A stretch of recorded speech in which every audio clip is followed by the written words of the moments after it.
What's happening? I'm Hyla in Hollywood for CelebBuzz.com, and joining me in studio is actor and musician Constantine Maroulis. That's me. What's going on, What's dude? up, man? Good to Thanks see for you. stopping by. I know you had a big night the other night. Your first show, Jeckyll Hyde at the Pantages, no less. Right over there. There's been some incredible shows going through that place. What was it like taking the stage at the Pantages? Man, it's the most beautiful theater in the whole country.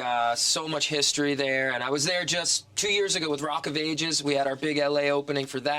So to be back already with a new show and originating another role, just a thrill, just an honor. Speaking of Rock of Ages, you were nominated for a Tony.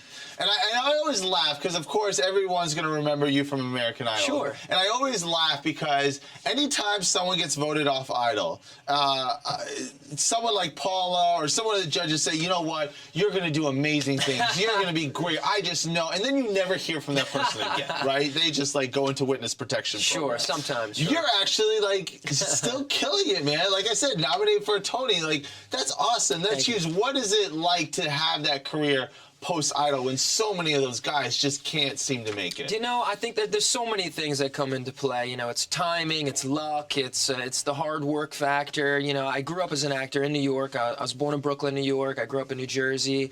You know, always loved Broadway. I've seen Broadway change so much over the last couple of decades. I went to a prestigious, you know, conservatory long before Idol.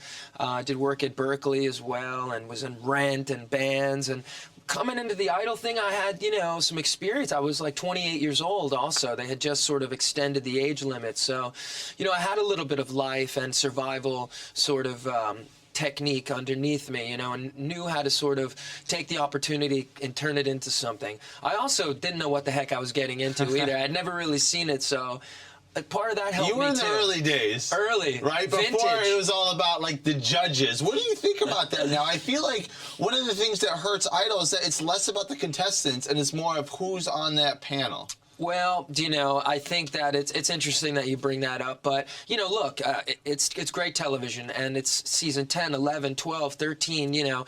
It comes a point where, you know, you have to try to keep remodifying the show and things like that, and you know, the producers know what they're doing. There's still millions and millions of eyes on that show. Do you think so? Like, I caught up with Jennifer Hudson at Sundance, and I asked her, because the ratings continue, despite the fact that it's the #1 show, the ratings have been declining. Sure. I was like, what would you do? She goes, go out on top.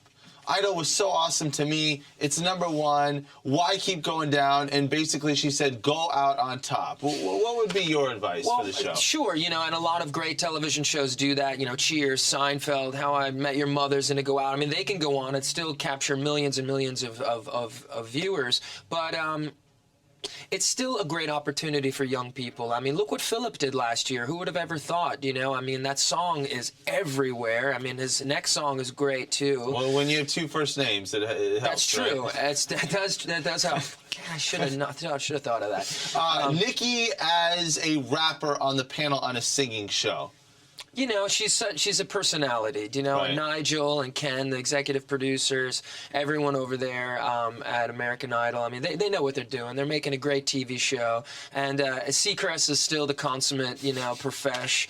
You know, he's the master, you know, so it's still great television. It still is inspiring for young people. Families get together and to watch it.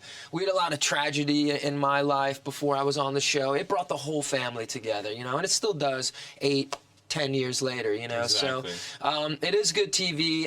They've been kind enough to do a bit of a story on me with Jeckyll Hyde opening at the Pantages and our opening on Broadway in a few weeks. Cool. So hopefully it'll make the show. Yeah, well, speaking of Jeckyll Hyde, I want to talk more about that. Let's take a quick break. Constantine Maroulis is here in the studio with us. We got more on CelebBuzz.com.